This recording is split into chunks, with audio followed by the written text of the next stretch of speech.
black single mom gave her last $20 to a homeless man, This is all unaware I he was a have. Korean mafia boss. 4 fives. Creased and worn, like the hands that held them. Maya Johnson turned the bills over in her palm, the last weight of hope between her fingers. $20. Enough to buy medicine, or a day's peace, or maybe keep the lights on one more night. $20 that stood between her kids and hunger, between tomorrow and the dark.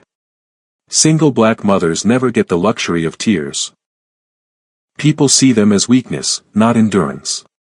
So Maya swallowed the ache in her throat and tucked those bills away, feeling their weight like stones. December wind knifed through her jacket, finding every seam vulnerability hid behind. 2 jobs already today. 14 hours on her feet. Her children asleep next door under a neighbor's tired kindness, dreaming of a Christmas she still couldn't afford. That's when she saw him. Huddled against the wall outside the 24-hour market. Shoulders caved inward, hands blue-tipped and shaking. Hunger has a look. Maya recognized it, she'd worn it herself, that hollow-eyed emptiness that tries to disappear. She wasn't supposed to stop. The 20 in her pocket belonged to rent, bus fare, medicine, survival. But Maya stopped anyway. "You eaten today?" she asked, voice soft against the city's hard noise. No answer. Just a shiver, a shadow that refused to meet her eyes. She knelt, pulled those 4 fives from her pocket. The last dollar she owned, and pressed them into his cold hand. "Get something warm," she whispered. "Somebody still sees you." Then she walked away before regret could chase her down, before reason could remind her what she'd just lost. Empty pockets. But that fierce spark inside her. Still burning. What she didn't know was that the man she'd just helped, the trembling stranger she'd mistaken for lost, wasn't homeless at all. He was Jin-ho Park, the ghost king of the Korean underworld. A man whose wallet held more cash than she earned in months, whose name made hardened criminals forget to breathe. And she had just given him the only thing she had left in this world. The next morning arrived like all mornings in Maya's life, merciless, loud, demanding. 5:30 a.m. Children to feed. Lunches to pack. Uniforms that never stayed clean enough. Her daughter, Zoe, 9 years old with eyes too wise for her age, noticed the emptiness immediately. "Mama, where's the lunch money?" Maya's hands paused over the empty counter. $20 gone. Nothing left to replace it. "We'll figure it out," she said, the lie bitter on her tongue. That's motherhood, the art of pretending you're not drowning while your lungs fill with water. Her son, Marcus, 6 and still believing in heroes, didn't notice. He was busy drawing pictures of the father who'd walked out 3 years ago and never looked back. Maya dropped them at school with kisses and promises. Then walked 8 blocks to save bus fare and started her shift at Rosie's diner with empty pockets and a smile that cost everything to maintain. What Maya couldn't see was the black Mercedes idling across the street. Inside, Jin-ho Park watched her through tinted windows. Not homeless now. Not trembling. Not weak. Dressed in a suit that cost more than her yearly rent, face expressionless, eyes calculating. The kind of man who measured life in debts and payments. That's her. His lieutenant, Sung-min, asked quietly. Jin-ho nodded once. Last night she stopped. Everyone else walked past. What do you want to know about her? Jin-ho's fingers tapped against leather seats. Everything. Because that's the thing about men like Jin-ho, they don't believe in coincidence. They believe in strategy. In motives. In angles. They don't believe someone gives away their last $20 without wanting something in return. But Maya had wanted nothing. Expected nothing. Asked for nothing. And that made her dangerous in ways Jin-ho couldn't yet understand. Within hours, his people knew everything. Maya Johnson. 32. Single mother of 2. Ex-husband with a record. 2 jobs. 3 months behind on rent. Electricity notice in the mail. Outstanding medical bills for her son's asthma. A woman drowning in slow motion while the world watched and did nothing. By afternoon, Jin-ho knew the shape of her life better than most who claimed to love her. The weight she carried. The walls closing in. The cliff's edge she balanced on. What he couldn't figure out was why she'd stop for him.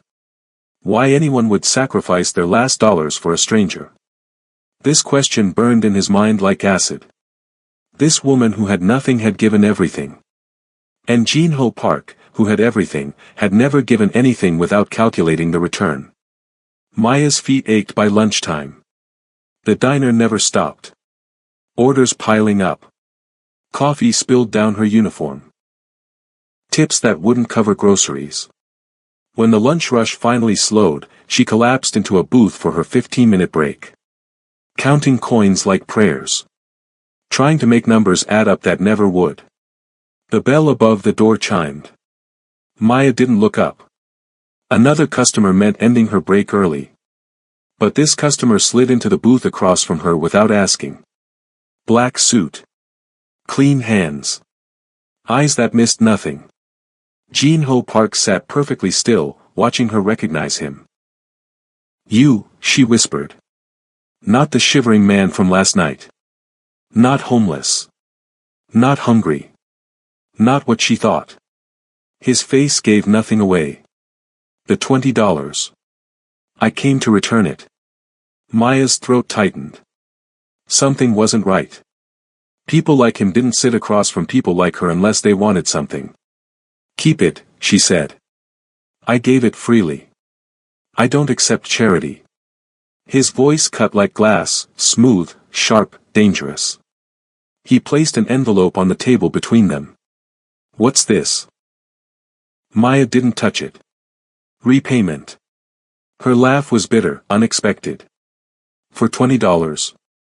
You could have just said thank you. Jin-ho's eyes narrowed slightly. No one spoke to him this way.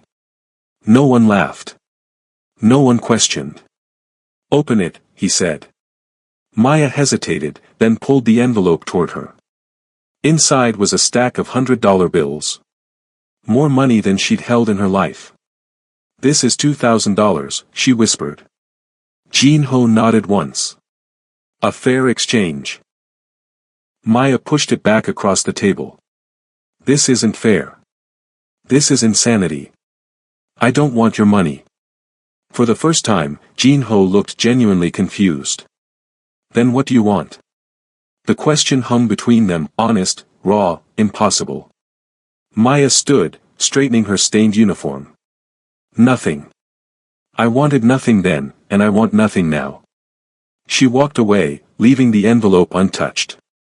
Leaving Jin-ho Park, for the first time in years, speechless. Because men like him understood every language except kindness. Every currency except compassion. Every exchange except one that asked for nothing in return. And that made Maya Johnson the most bewildering person he'd ever met. 3 days later, Maya returned home to find her apartment door fixed. New locks. New hinges. New security chain. The creaking floor in the hallway, silent now, repaired overnight. Her neighbor Mrs. Rivera shrugged when asked. Some men came. Fixed everything in the building. Wouldn't say who sent them. That night, the electricity bill she couldn't pay disappeared from her pile of overdue notices. The next day, her son's prescription was mysteriously covered by insurance that she'd never had. Maya knew. She wasn't stupid. The world didn't suddenly decide to be kind to single mothers in forgotten buildings. Someone was watching. Someone was interfering. Someone who thought money could buy what kindness had freely given. A week later, her car, broken down for months, started perfectly. New engine. New tires. New everything. The mechanic shrugged when she demanded answers. Already paid for, ma'am. Can't say by who. Maya stood in the parking lot, keys clutched in her hand, fury building like a storm. This wasn't help. This was invasion. She drove straight to Koreatown, the heart of it, where even police rarely ventured after dark. Parked outside the sleek restaurant everyone knew but no one mentioned. The front of something much larger, much darker. She walked through the door without hesitation. The host's eyes widened. "Ma'am, we're not open yet. Tell Jinho Park that Maya Johnson is here." The restaurant fell silent. 3 men at the bar turned to stare. No one used that name casually. No one demanded his presence. No one walked in uninvited. But 5 minutes later, Jinho appeared from a back room. Immaculate suit. Expressionless face. Eyes that gave nothing away. "MS. Johnson," he said quietly. "This is unexpected." Maya stood her ground, chin raised, fear buried beneath determination. "Stop fixing my life without asking." Jinho gestured toward a private booth. Maya didn't move. "I'm not staying. I'm telling you to stop." "You helped me," he said simply. "I'm helping you. I gave you $20. You're stalking me." Something flashed in his eyes, surprise, maybe even hurt. "I owe you a debt." Maya stepped closer, voice low, intense. "My kindness isn't something you need to repay. It's not a transaction." For a moment, Jinho looked genuinely confused. A man who had built his life on debts and payments couldn't understand a gift without price. "Then what do you want from me?" he asked again. Maya sighed, suddenly tired. "Nothing. That's the point. Not everyone wants something from you, Jinho." She turned to leave, then paused at the door. "Thank you for helping.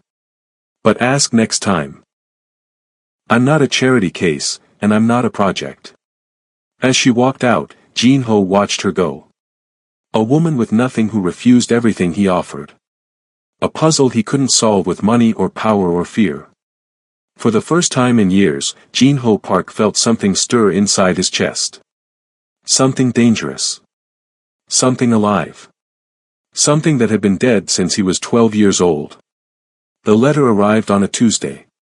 Official. Cold. Final. Maya's hands trembled as she read it again.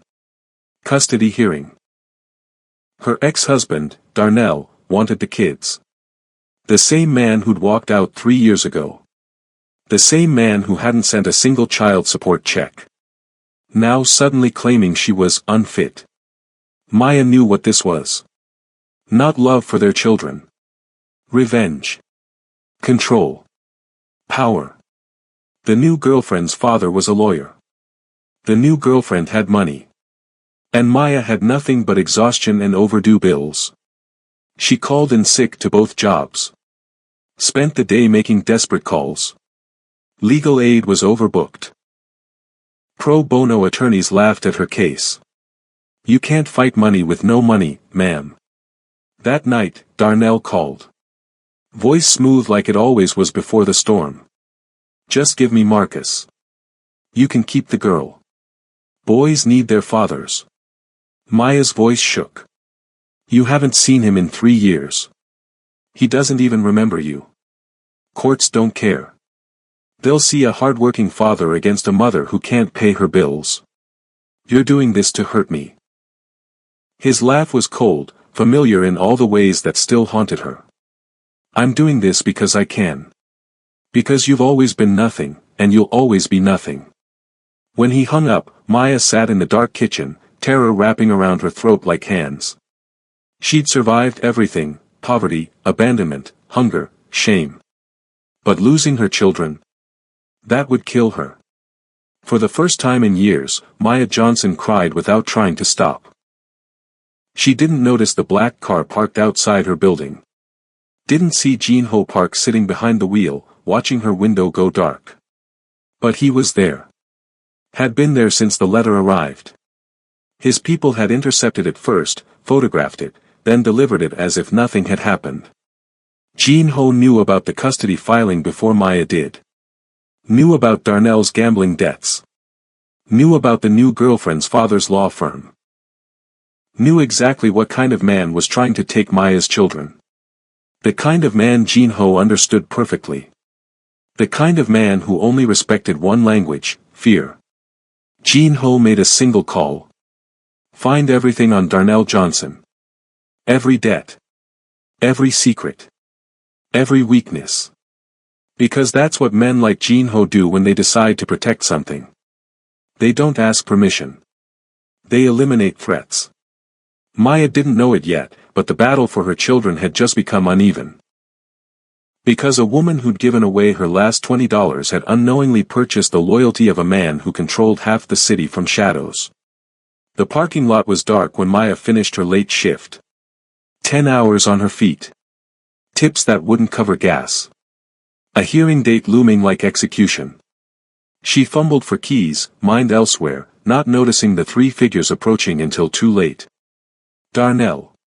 His cousin Marcus. Another man she didn't recognize. We need to talk, Darnell said, blocking her path to the car. Maya's heart hammered. I have nothing to say to you. His smile never reached his eyes. That's not how this works. You don't get to ignore me anymore. The cousin moved to her left. The stranger to her right. 3 men. 1 woman. An empty parking lot. The math of fear women calculate every day. Move, she said, voice steadier than her hands. I'm not afraid of you anymore. Darnell stepped closer. You should be. I'm taking my son, Maya. You can do this easy or hard. His hand closed around her wrist, that familiar grip that once left bruises no one questioned. Let go of me. Maya pulled back, but his fingers tightened. You always were stubborn. Always needed to learn the hard way. What happened next seemed impossible. Later, Maya would replay it in her mind 100 times. A black car appeared from nowhere, sliding to a stop beside them. 4 men stepped out. Not rushing. Not yelling. Moving with terrible purpose. The tallest one spoke a single sentence in Korean. Jin-ho Park stood beside Maya's car, hands relaxed at his sides, face expressionless. Not a weapon in sight. Not a threat spoken. Yet Darnell's face drained of color. His grip on Maya's wrist loosened. What the hell is this? He demanded, voice higher than before. Jin-ho didn't answer him. Didn't even look at him. He looked only at Maya. Are you hurt? She shook her head, speechless. Jin-ho nodded once, then finally turned to Darnell.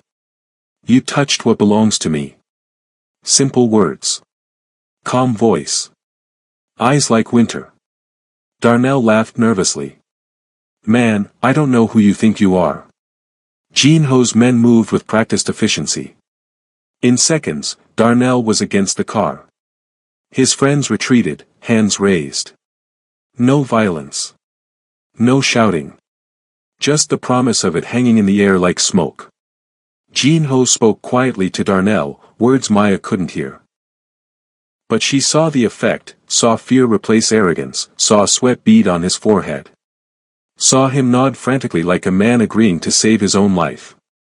When Jin-ho stepped back, Darnell stumbled away, not looking at Maya, not speaking. His friends followed quickly. Car doors slammed. Tires squealed. They were gone. Maya stood frozen, trying to understand what she'd just witnessed. The quiet efficiency of power. The language of fear she'd never mastered. Jin-ho turned to her. He won't bother you again. What did you say to him? Maya whispered. The truth. Jin-ho's voice was flat. That his custody case will disappear. That his gambling debts are now owed to me. That if he comes near you or your children again, he'll disappear too. Maya's legs weakened. She leaned against her car. You can't threaten people like that. I didn't threaten. I promised. And that's when Maya truly saw him, not the man she'd helped, not the businessman who tried to repay her. But Jin-ho Park as he really was. The Ghost King. The man whose name made hardened criminals tremble. A man who solved problems by erasing them. This is who you are, she whispered. Jin-ho didn't flinch from her gaze. Yes. I didn't ask for this. You didn't need to. Maya shook her head, suddenly afraid in a different way. Not of him hurting her, but of what his help would cost. What it meant. What world she'd accidentally stepped into when she'd given $20 to a stranger. I don't want my children around this, she said finally. Around violence. Around fear. Something flickered in Jin-ho's eyes, pain, maybe, or understanding. Then I'll stay away, he said quietly. But they will still be safe. You have my word. He stepped back, giving her space. I don't need your protection, Maya said, but her voice trembled. Jin-ho looked at her for a long moment, seeing everything she tried to hide. The exhaustion. The fear. The strength that cost too much to maintain. Yes, he said softly. You do. Then he was gone, sliding into the black car, disappearing into the night. Leaving Maya with questions she couldn't answer and protection she hadn't asked for. But Darnell never called again. The custody papers mysteriously vanished from court records. And for the first time in years, Maya slept without fear wrapping around her throat. 2 weeks passed. No sign of Jin-ho. Maya's life returned to its familiar rhythm of work and worry and worn-down hope. But things had changed in small, unexplainable ways. Her landlord suddenly remembered repairs he'd neglected for years. Her boss gave her better shifts without explanation. Even her children's teachers called less about supplies she couldn't afford. As if someone had whispered to the world. Make her life easier. Maya knew who. She wasn't naive. She felt his invisible hand in every unexpected kindness, every problem that mysteriously resolved. Jin-ho Park was keeping his distance but not his promise. She found herself looking for him, in parked cars outside the diner, in shadows as she walked home. Not out of fear.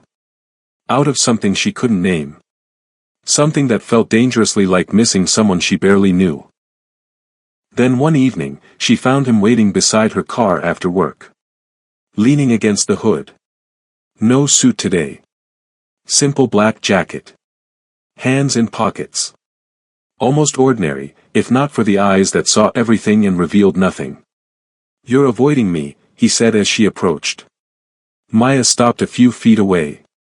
You're the one who disappeared. You asked me to. I respected your wishes. She sighed, suddenly tired of the distance between them. Why are you here now? Your son's birthday is tomorrow. I wanted to ask before I sent anything. Maya stared at him. How do you know when Marcus's birthday is? Jin-ho didn't answer. Didn't need to. Of course he knew. He probably knew their blood types and favorite colors and deepest fears. I don't want gifts from you, she said firmly. Why not? Because I know what they cost. Not the money, the blood behind it. Jin-ho's expression didn't change, but something in his posture shifted. You think my money is dirty. Isn't it?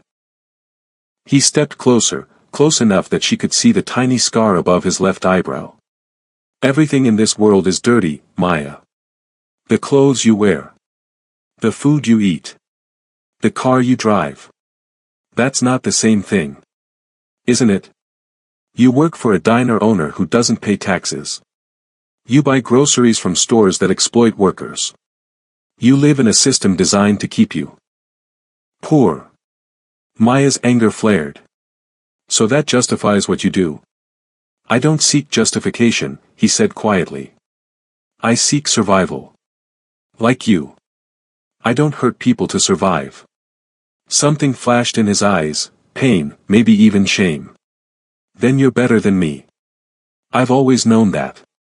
The honesty in his voice caught her off guard. This wasn't the argument she expected. Not the defense of a man who believed in his own righteousness. I can't have you in my children's lives, she said, softer now. I can't explain to them what you are. And what am I, Maya? The question hung between them, honest, raw, impossible. Someone who solves problems with fear. Someone who lives in darkness. Jin-ho nodded once, accepting her judgment without protest. You're not wrong. He turned to leave, then paused. But you should know, before I met you, I never questioned it. Never wanted anything else. He walked away, disappearing into the night like he always did. Leaving Maya with the uncomfortable truth that neither of them had chosen their worlds. They'd been born into them, shaped by them, trapped by them. And maybe judging him was easier than admitting how similar they really were. Both survivors. Both doing whatever it took to stay alive in a world that wanted them invisible. Just with different weapons at their disposal. Saturday morning. The playground near Maya's apartment. Zoe pushing Marcus on the swings. Their laughter a rare gift in a world that offered too few. Maya sat on a bench nearby, watching them with fierce love. The kind that burns in your chest. The kind you'd kill for. The kind you'd die for. She didn't notice Jin-ho until he sat beside her. No warning. No approach. Just suddenly there, watching her children play. They're beautiful, he said quietly. Maya tensed but didn't leave. Why are you here? I wanted to see what you're protecting. They sat in silence, watching Zoe help Marcus climb the slide. Two children who had no idea their lives hung in fragile balance. Who didn't know about custody battles or late rent or the man sitting beside their mother. I had a mother like you, Jin-ho said finally. Strong. Stubborn. Sacrificed everything. Maya glanced at him, surprised. He never spoke of himself. What happened to her? Jin-ho's eyes remained on the playground, but they saw something else entirely. Something far away. Something painful. She was a widow. My father died when I was 5. We came to America with nothing. His voice remained flat, emotionless, as if reading a stranger's story. She cleaned houses. Worked night shifts. Did whatever it took to keep me fed, keep me in school. What happened? Maya asked again, softer now. Jin-ho's jaw tightened almost imperceptibly. When I was 12, men came to our apartment. They wanted money she didn't have. The playground noises faded. Maya heard only his voice, quiet and controlled. They hurt her. Made me watch. Said it was a lesson about debt and payment. Maya's throat closed. Jin-ho. She died 3 days later. I had nowhere to go.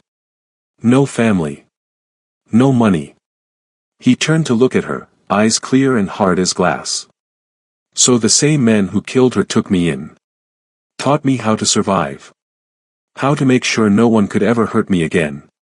The truth hung between them, stark, ugly, impossible to judge. A child with nothing. A system that failed him. A world that offered only one path forward. I'm sorry, Maya whispered. Inadequate words for an unsurvivable wound. Jin-ho looked back at the playground.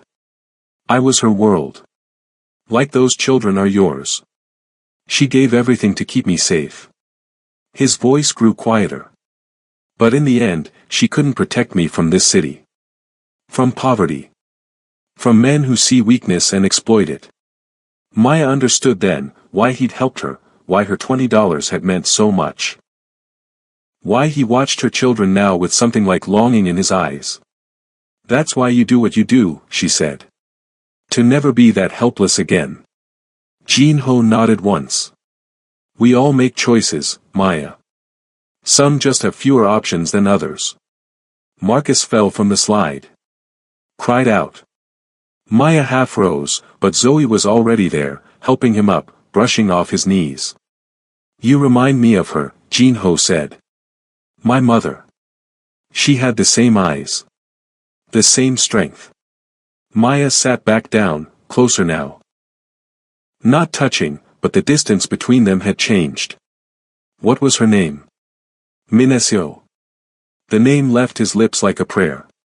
She loved yellow flowers. Always said they looked like sunshine you could hold. Such a small detail. Such a human thing to remember about someone you loved. Not their death. Not their sacrifice. But the small joys they carried. Maya realized she was seeing beneath the armor for the first time. Not Jinho Park the Ghost King. Just Jinho, the son who still mourned his mother. The 12-year-old boy who'd watched his world end and built something terrible from its ashes. I should go, he said, standing abruptly. Maya caught his sleeve. Jinho. He stopped, not looking at her. Thank you for telling me. He nodded once, still not meeting her eyes. Now you understand why I won't let anything happen to you or your children. He walked away before she could respond. But this time, Maya watched him go with different eyes. Understanding that his protection wasn't about debt or ownership or control. It was about not letting history repeat itself. About saving another mother when he couldn't save his own. 3 days later, Maya stood outside Jinho's restaurant. Heart pounding. Hands trembling slightly. Courage threatening to fail. She'd never sought him out before. Always been found. Always been the one setting boundaries, keeping distance. But something had changed in that playground. Some wall had fallen. She couldn't pretend he was just a dangerous man anymore. Couldn't pretend she didn't think about him in quiet moments. The host recognized her instantly. Ms. Johnson. Please, follow me. Not to the dining room. To a private elevator that required a keycard. Up to a space that felt more like a home than a restaurant office. Jinho stood by the window, back to the door, phone to his ear. Speaking rapid Korean, voice hard, shoulders tense. The voice of a man giving orders that must be obeyed. He turned when she entered. Froze mid-sentence. Said something quick and final, then ended the call. Maya, he said her name like a question. Is everything all right? She nodded, suddenly unsure why she'd come. What do you say to a man who's seen your soul and shown you his wounds? What words bridge worlds that never should have touched? I brought you something, she said finally, holding out a small paper bag. Jinho took it cautiously, as if unused to receiving gifts without ulterior motives. Inside was a small pot with 3 bright yellow flowers. His fingers stilled on the petals. His breath caught audibly. Sunshine you can hold, he whispered. Maya nodded. I wanted you to have some. To remember her. Jinho placed the flowers carefully on his desk, treating them like something precious. When he looked up, his eyes had changed. Something unguarded. Something vulnerable. Something real. Why are you here, Maya? The question hung between them, honest, raw, impossible. Because I can't stop thinking about you, she admitted. And I'm tired of pretending I don't care. He stepped closer, close enough that she could feel the heat from his body. I've done terrible things, he said quietly. Things I can't take back. Things I won't apologize for. I know. And still you're here. Maya nodded. Still I'm here. His hand lifted hesitantly, hovering near her face without touching. Asking permission. Waiting for rejection. Maya closed the distance, pressing her cheek against his palm. His skin was warm. Calloused. Real. I don't know how to do this, he confessed. I don't know how to be gentle. Then learn, she whispered. The kiss that followed wasn't perfect. Wasn't practiced. Wasn't smooth. It was hesitant, then hungry, then soft, a man discovering something he thought he'd never have. When they broke apart, Jinho pressed his forehead against hers. I will destroy anyone who tries to take you from me, he whispered. Maya pulled back slightly. That's not love, Jinho. That's possession. He shook his head, frustration evident. I don't know how to separate them. Then let me teach you. She took his hand, placed it over her heart. This is mine to give. Not yours to take. Not yours to claim. Mine to offer freely. Understanding dawned in his eyes, the difference between owning and being given. Between power and love. Between control and choice. Like your $20, he said softly. Maya nodded. Exactly like that. Something shifted between them. Something foundational. A man who had built his life on taking finally understanding the value of what's freely given. Stay, he whispered.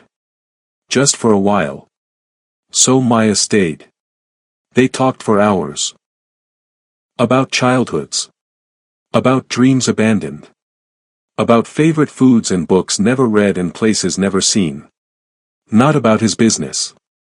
Not about her struggles. Just two people discovering each other in the quiet space between their worlds. When she finally left, Jin-ho walked her to her car. I don't know how to be the man you deserve, he said. Maya touched his face gently. I don't need you to be perfect. I just need you to try. He kissed her palm, a gesture so tender it made her heart ache. For you, I will try to be better than I've ever been. As Maya drove home, she wondered if love always felt this way. Like standing at the edge of a cliff. Like falling without fear. Like finding home in the most unexpected place. The meeting was called at midnight. 12 men around a table. The heads of the Korean syndicate, men who controlled drugs, gambling, protection rackets. Men who had known Jin-ho since he was 12. Men who feared him. Men who followed him. Jin-ho stood at the head of the table, face impassive. I'm stepping down, he said without preamble. Silence fell like a blade. Then eruption. Questions. Protests. Suspicions. Accusations. Sung Min, his lieutenant for 15 years, raised a hand for silence. Why? He asked simply. Jin-ho met his gaze steadily. Because I choose to. You built this, another man said. Everything we have exists because of you. And it will continue without me. The oldest man at the table, face lined with scars and years, laughed bitterly. This is about the woman. The Black Mother. Jin-ho's expression didn't change, but the temperature in the room seemed to drop. Her name is Maya. And yes. She is part of my decision. Murmurs around the table. Disapproval. Confusion. Anger. Men who understood power but not sacrifice. Men who understood loyalty but not love. You would abandon everything for a woman who has nothing, the old man pressed. Jin-ho's voice remained calm. I would abandon everything for the chance to be something more than what this life has made me. He placed both hands flat on the table, leaning forward. I've given 20 years to this organization. I've bled for it. Killed for it. Built it into something unstoppable. His eyes moved around the table, meeting each gaze unflinchingly. And in return, it has given me wealth. Power. Fear. He straightened, voice softer now but no less intense. But it has never given me peace. It has never given me joy. It has never made me feel human. Some men watched him closely. And she does? Yes. Such a simple answer. Such an impossible truth. A man who commanded armies admitting that his salvation came in the form of $20 and a kindness he couldn't repay.